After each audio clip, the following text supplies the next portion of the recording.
Hello, Greek students, and welcome to yet another session. Again, I am in chapter 4 of Ray Summers' textbook, Essentials of New Testament Greek. If you're not with my Greek class at San Diego Christian College and you aren't using that textbook, the video should still help you. But today we are going to talk about declining nouns, how to decline a noun. Remember, nouns come in declensions, and so far we're working with first declension, which gives us masculine and neuter nouns and a few feminine, but that's another story. For now, the issue is what does it mean to decline a noun? Because what you're going to have to do in your homework, we're going to have a couple more videos for this week. One is going to be about the Greek article, and one is just going to be an overview of the homework process. Without the diagramming, we will start diagramming on the following week. So, for now, we talked about parsing verbs last week in a video. Today, we need to talk about declining nouns. We're going to add other things that we decline as we go on. So, but before we get to that, let me talk about the things we do when we decline, all right? The things we need to give is case to start with. If you watch the video on case functions or on the noun endings, you will remember that there is nominative, genitive, ablative, dative, locative, instrumental, accusative, and vocative.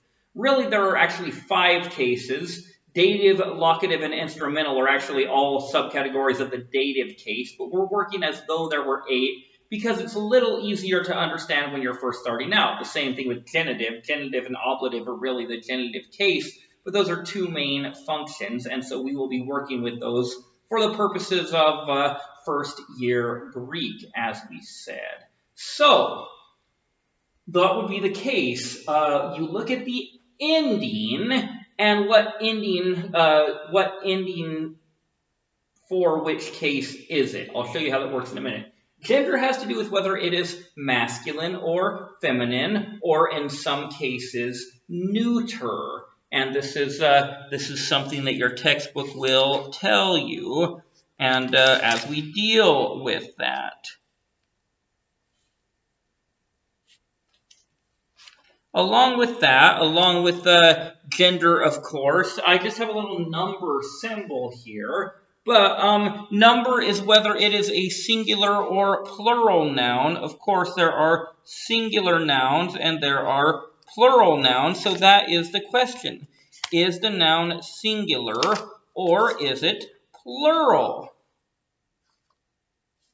And then finally, we need, well, not finally, we need the part of speech. And right now we're dealing with nouns. So the part of speech is going to be noun. And then we need the root. What is the root word that it is based on? So this is some of what we're dealing with when we talk about nouns.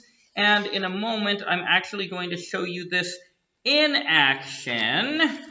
And then after I show it to you in action, we are going to, we're going to talk about a couple of more things about declining. So, first of all, I'm going to show you how this works. Anthropos. Notice the smooth breathing means there is no H sound. It is anthropos. Anthropos means man, but we haven't gotten there yet because the first thing we need to ask is what is the case? If we look at the case ending here, and we compare that with the case ending chart that you have in the chapter 4, and that we talked about earlier, you will see that the Omicron sigma ending is going to be a nominative case for anthropos. So I recommend putting a little dash like that, put in. If you want to, you can actually put nom, N-O-M. I will take in, but there's a reason to put nom, and I'll show you that in a minute. Let's make that M a little bigger so you can see it better. Nom for nominative. This is actually a masculine noun, so we're just going to write M for masculine. It's singular, so we're going to write S for singular, and it is a noun is the part of speech, because you are going to decline other parts of speech like articles we'll talk about in another video about the article. Adjectives we'll see in a later chapter. Other things besides nouns do get declined, so we are going to say in for noun. That is the part of speech. Root means we're going to write of, and when we write the root, we always write the root in the nominative masculine singular, which means from over here we're going to be redundant and write it out again. Anthropos. And then what does anthropos mean? Can't see that, say it's the same thing as over there. Man. It can mean human being, but easier to write man. Okay. So, that's a nominative that's relatively easy. Here we have a different case. The Omicron Upsilon ending there tells us that we're dealing with a genitive. So watch this, campers. G. You don't have to write gen because there's nothing to confuse it with. One of the reasons I wrote nom up here, and you can do that, is so as not to confuse it with noun. But if you do this in the right order and you wrote N, M, S, N, it wouldn't be a big deal if you know your order. So, quiu is genitive, masculine, singular. Again, it's a noun. Of, that's pronounced quiu with an H sound, and it is from we, us, which means sun. Huios, sun. One more here, and then I actually want to give you a plural just because I just realized I didn't give you a plural. So, hiero. Notice the rough breathing. Here is quiu, here is hiero. Hiero.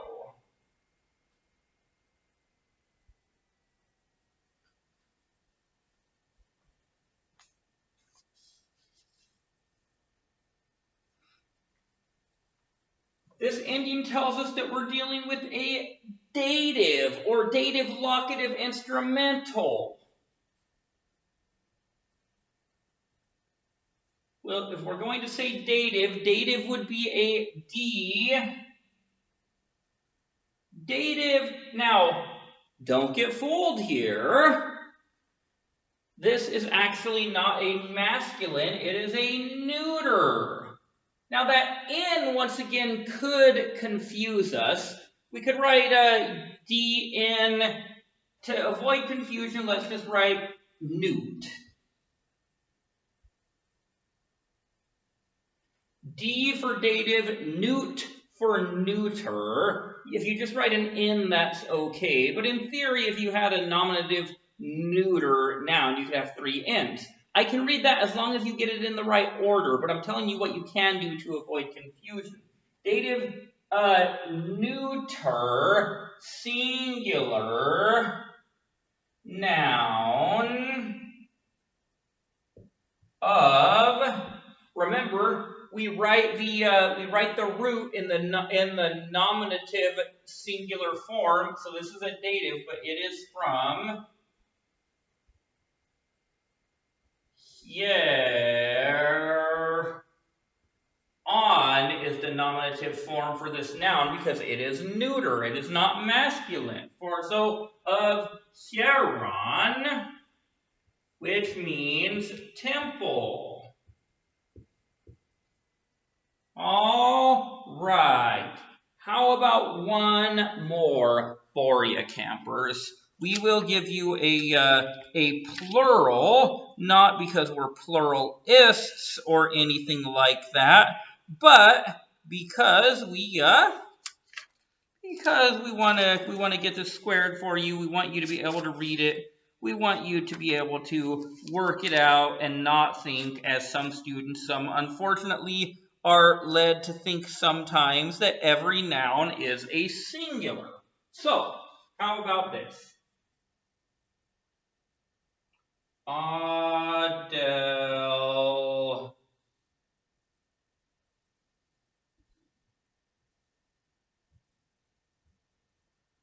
We have a smooth breathing here for our Adelphois.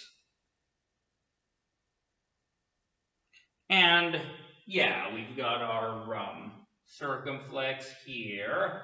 Adelphois. So let's think through our paradigms here. Let's think through our noun declension. Our singular would be us, u, o, on, and you might remember that. And our plural would be oi, on, ois, us. So, ois here, look at that, would be a dative, locative, instrumental. For our purposes now, we'll write D for dative.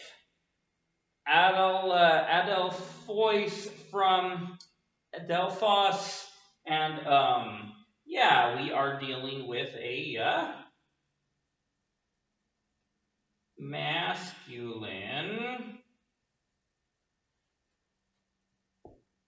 P for plural as opposed to S for singular. P for plural, and noun of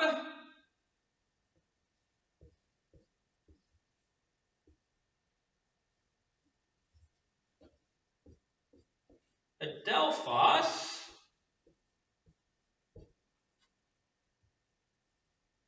brother.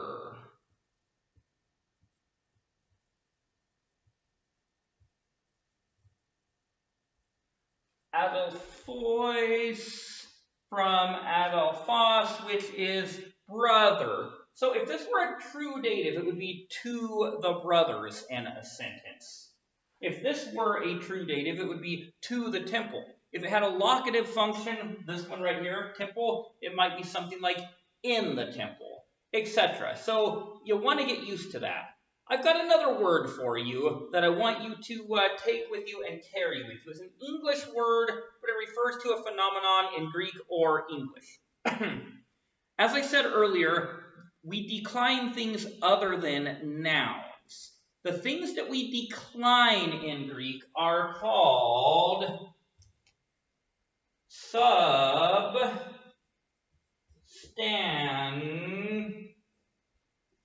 Substantives. Substantives. If you can't see that as well as I'd like you to with that glare.